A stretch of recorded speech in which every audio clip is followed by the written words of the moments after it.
Hey everyone, so last week my family went to Rehoboth Beach for a vacation. We built some really cool sand castles. One had an interesting water component function to it. I gained an embarrassingly high amount of pounds eating way too many Reese's loaded funnel cakes.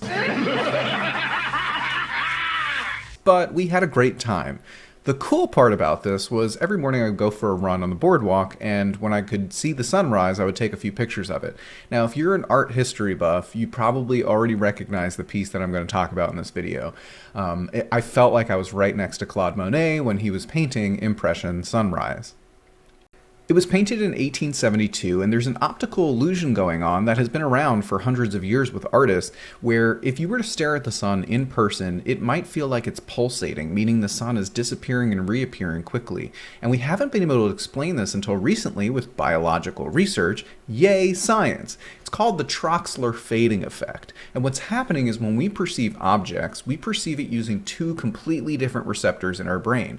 One is identifying what the object is using color or hue. And so we see an orange sun against a blue backdrop. But if you were to take this picture and make it black and white, you'll notice that the sun starts to disappear because the brightness of that hue of orange and blue of the backdrop is almost equal.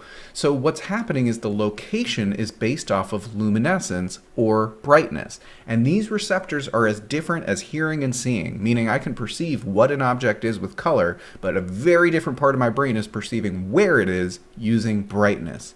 Isn't that crazy? Hashtag get inspired.